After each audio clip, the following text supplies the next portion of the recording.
What's up, guys? On this next video we're going to make a custom throwing axe for Austin from OK Tool Company. He was the one that helped me make this Scout axe. If you want to see that video, check it out in the link below. What we're going to do though, we're going to make a copper plated axe head, and then similar to this axe we're going to make a custom wrapped micarta handle that should make it a really strong and durable throwing axe. So let's get to it. So this is the axe that I want to use. I had a few to choose from, but this is the one that I felt like fit the bill close enough for what I wanted to do for a throwing axe. It's a nice sturdy head. It's really rusty. Looks like it's been banged on the top, pounded by a hammer several times. So first I wanted to remove the handle. We're not going to be using this old handle.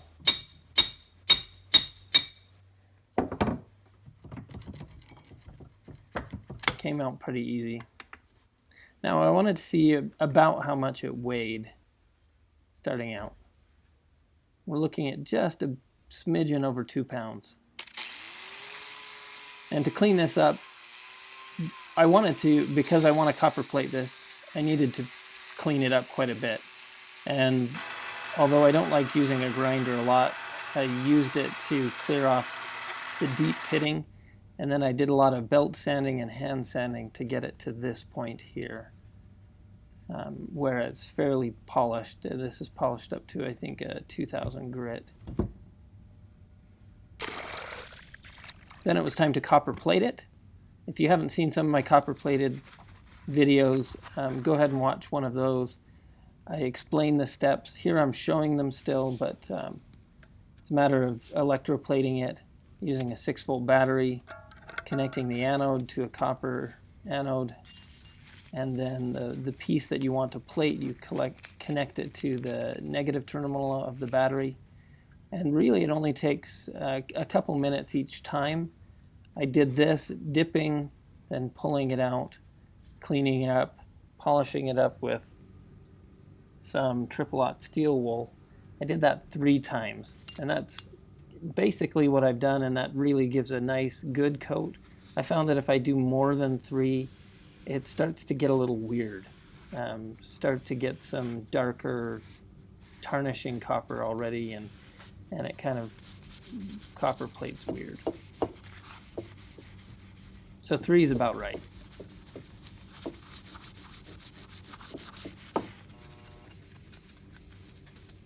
Once that was all done, a good polish on it, I'm quite happy with the way it's looking now.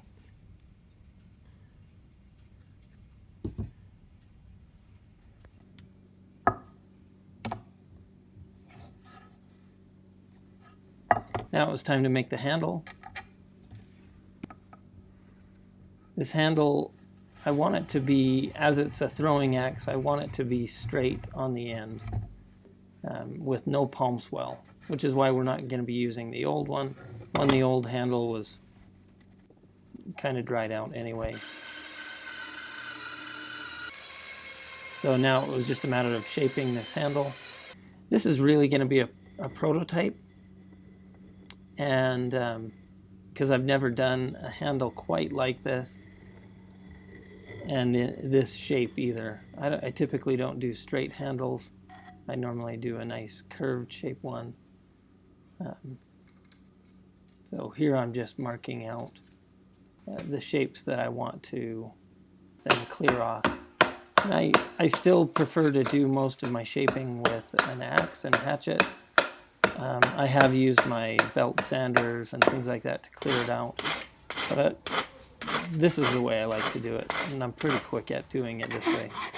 I use my hatchet and then a couple rasps to get the general shape. And then to fit the head, it's done the same way.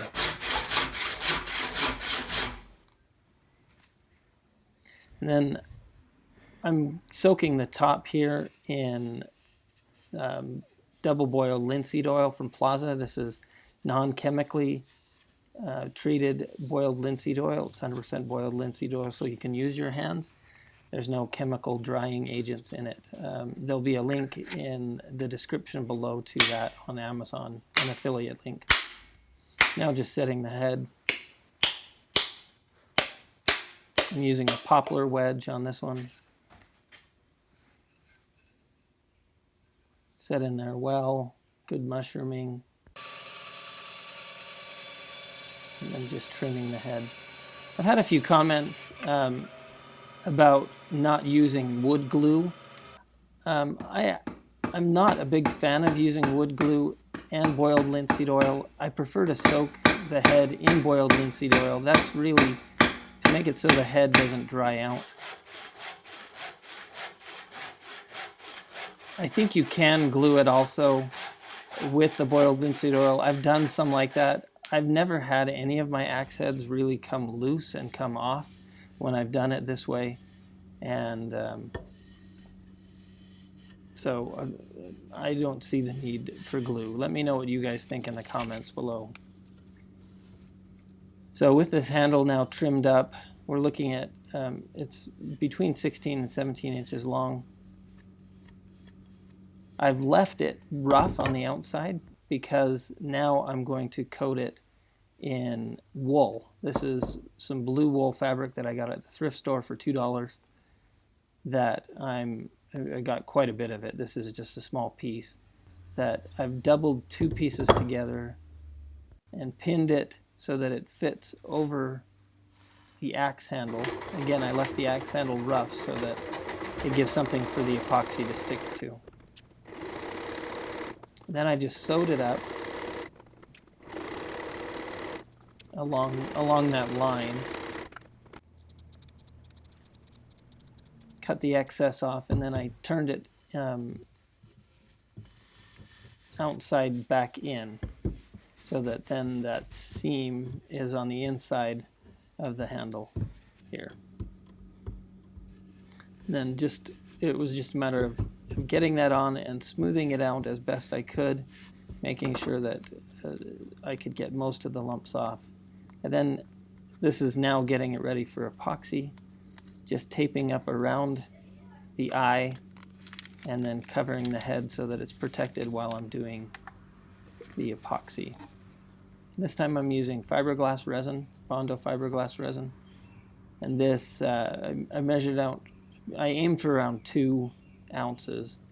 And then the hardener, you put 10 drops for every ounce of resin. And because I had 2.2, I put 22 drops in. Then mixed it up. And with this Bondo fiberglass resin, you have a working time of about 13 minutes, I believe.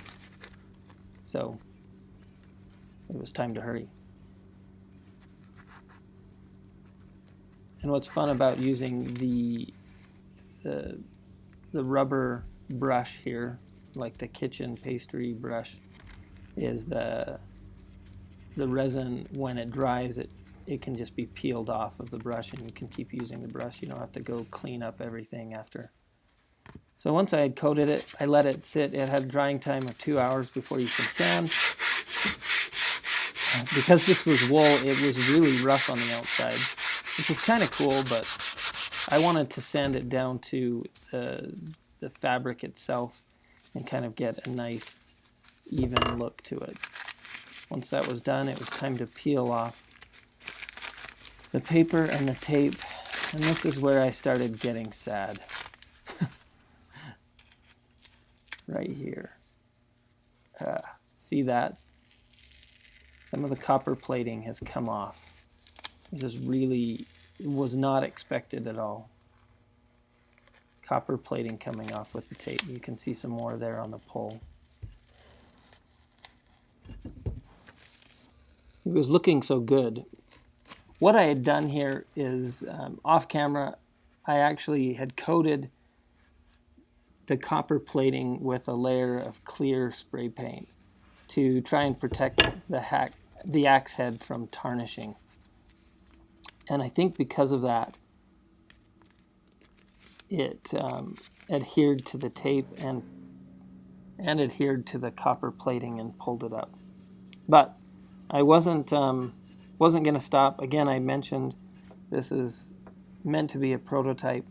I'm using axe wax now. I've used axe wax on some of my micarta, and I really like the way it leaves the handle, and it really creates this nice dark even finish to the micarta.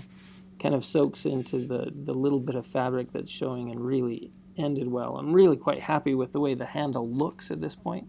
I'm still really bummed that some of that copper plating has peeled off. Major bummer.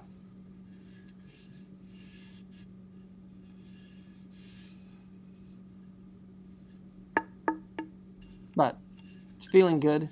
I'm quite happy how it turned out.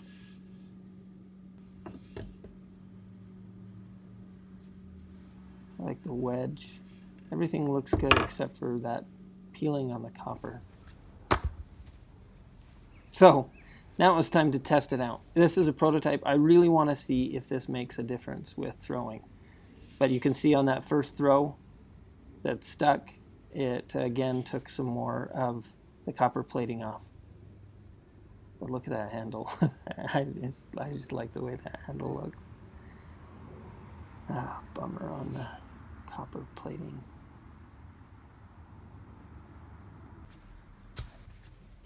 So, since I'm such a bad shot, this is a good test of the durability of the micarta wrapped handle. I had one throw. Well, this one, you can see the nick there. One of these next throws, though. That one right there.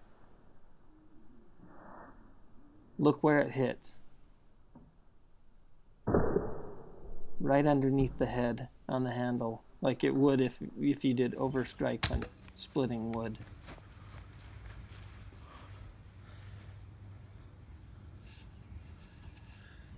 Look right there.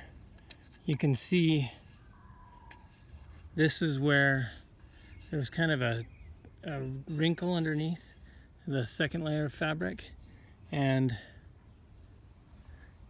it has, well, one, it's in a horrible spot, but now it's hit that spot a couple times and it is cracking because I've sanded down. Now get focus. I've sanded down into there to smooth it out, and so it's made a weak spot right there, and that is cracking. So, lesson learned. Do only one layer at a time. I tried to do the two at the same time. Didn't work. Another lesson on the copper plating. Now, to kind of try to preserve the paint, or no, the copper plate, I put a layer of clear paint on it. And I think what's happened, because I've used my other copper axe and I haven't had this happen where it's come off. It's slowly worn down a little bit, but it hasn't come off like this. And I think what's happened is the paint has adhered to that, and then it's sticking to the outside layers and pulling that copper off. The copper becoming the copper coating becoming the weaker point over the paint, and the paint's getting stuck and shearing off that copper coat. So doing a clear coat to protect the copper actually hurt the copper. So it's a prototype. It's the first time doing this. This axe, although I was thinking I'd send it to Austin, I don't think will. I think we'll make another one in the future. Lessons learned. So this was a fun one. This was an interesting axe to work on. It was fun to do this. I really like the way the micarta ended up here. The stitching it on the sewing machine along the back of the spine and being able to slide it on. Really, that was just because of the shape of this axe. I couldn't have done it with something with a palm swell at the end because I would not have been able to slide it on over top. So as a throwing axe, I think it works really well. The way I did the Scout axe, I actually had to stitch up the back, and so by hand stitch it so that I could account for the palm swell at the end. But yeah, learned a lot on this one. bummed the paint's coming off here, and that this wrinkle in here that's now been sanded down is now already cracking from a few of my misses. I wonder, I could probably wrap this again, put another layer on over top of this, and that probably would end up being okay. But that is a weak point. One, I'm a horrible axe thrower, and this is the place where it's going to hit regularly, and I can actually already see kind of damage here, not just in the seam. So maybe this isn't the only issue going on. So I don't know. Lessons learned. Maybe someone like Austin, who's a good axe thrower that maybe doesn't miss like I do, wouldn't have problems like this. But yeah, it was a fun project. So back in the garage, we can see the cracking that's happened here from hitting the log. You can also see better the copper coating that's come off along with the paint that I had on there. And the reason I think it's because of the clear coat paint that I put on. So I have here the copper plated Estwing hatchet, and I didn't clear coat this, but it is starting to tarnish and darken in color, and in some places yeah, it's kind of gone this darker kind of brownish copper already here on the pole on one side. And so I wanted to try to preserve it here, but I put a clear coat of paint on it to do that. And it looks like that is what is causing the copper to strip off. So I've thrown this a number of times in my backyard and stuck it several times, and although it looks maybe a little lighter colored where it's stuck in more here on that edge, and you can see that there's maybe a little bit of the copper gone. It's not peeling off like this. So when you copper coat, you might as well just accept the fact that it's going to tarnish, which is kind of okay. I mean, I don't mind that. It still has that copper feel, and maybe when I polish it up, it polishes up a little bit, but the tarnish stays. So if you haven't already, hit the subscribe button. I did want to send this out to Austin, but like I said, because of what's happened to it, and it's not a perfect axe, I learned some on it. I do like the shape of the head. I actually really like throwing it, and the handle felt great for throwing. I'm not sure that this micarta wrap is really going to protect it the way I hoped it would. Maybe if it was thicker here or something to protect it from overstrike, that would help. But it was an old ugly axe to start out with. Now it's been cool for a little while, and now it's dirty, but it's still a great tool. So look for opportunities to give those old things new life, and we'll see you in the next video. Ciao.